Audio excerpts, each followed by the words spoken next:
Welcome to your deep dive. We're diving into Matthew 16:5 today, It's all about teachings, how to spot the good ones, and how to steer clear of the bad. and it's about discernment, really thinking critically about what we hear and read. Exactly, which, let's be honest, is so important these days. But before we get ahead of ourselves, let's set the scene a little. Right, so we're in Matthew 16. Jesus and the disciples are crossing the Sea of Galilee. And this is right after Jesus performs that incredible miracle of feeding the 5,000. Yeah, with just a few loaves and fishes. Imagine seeing that and then... And then being worried about running out of bread again, which is exactly what the disciples are freaking out about. Right, talk about missing the point. They just witnessed this amazing display of divine power, but are hung up on literal bread. It's kind of funny when you think about it. But it's also incredibly human, don't you think? We get so caught up in the day-to-day, we miss the bigger picture. Absolutely. So how does Jesus address this? Well, he uses this really interesting metaphor, yeast. Yeast, like the stuff we use for baking. Yep.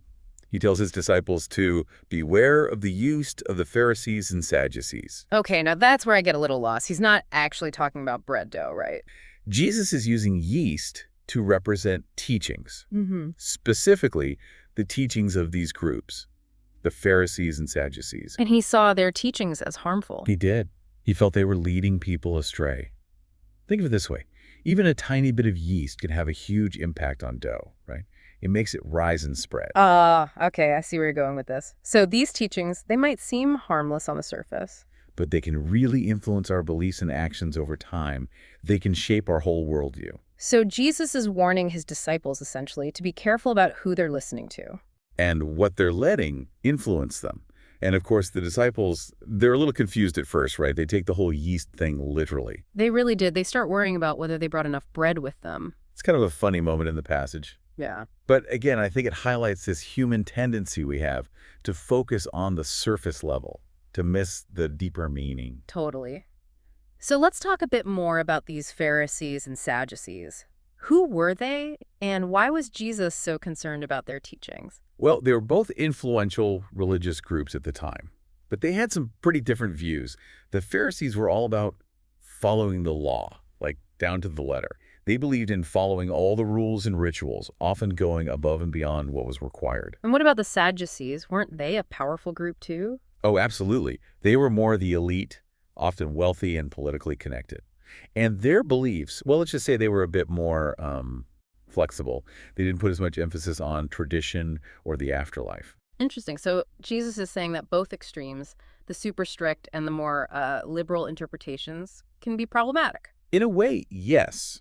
He's not necessarily condemning either group outright, but he's urging his followers to be discerning, to think critically about what they're being taught, regardless of who's doing the teaching. Right. Don't just blindly accept things because they come from authority figures. Yes.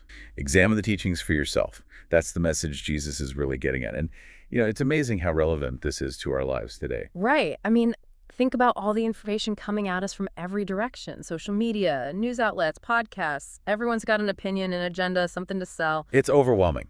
And it's easy to just get swept up in it all, to blindly accept whatever we see or hear without really stopping to think about it. So how do we apply this idea of discerning yeast in our modern world? I think it starts with awareness. Recognizing that not all teachings, not all information is created equal. We need to be critical consumers, to question our sources, to consider the motives behind the messages we encounter. To figure out what the yeast is behind the message, right? Is it something that aligns with our values, with our understanding of truth, or is it something that could lead us astray? Exactly. And that takes work. We have to be willing to slow down, to analyze, to evaluate different perspectives. To really think for ourselves, to not shy away from asking tough questions, even if it means challenging our own assumptions. Absolutely. And, sometimes it might mean changing our minds, being open to new information, even if it contradicts what we previously believed. It's about growth, right? Being open to new ideas and perspectives can be challenging, but it's also incredibly rewarding. And I think that's what Jesus is ultimately calling us to in this passage. To be active participants in our own spiritual growth, to be discerning, to be curious, and to always be seeking truth. That's a great point to end on. So, to everyone listening, keep those words in mind as you navigate the world, whether you're scrolling through social media, listening to the news, or even just chatting with friends. Be discerning, be thoughtful, be open to truth. And until next time on The Deep Dive, happy exploring.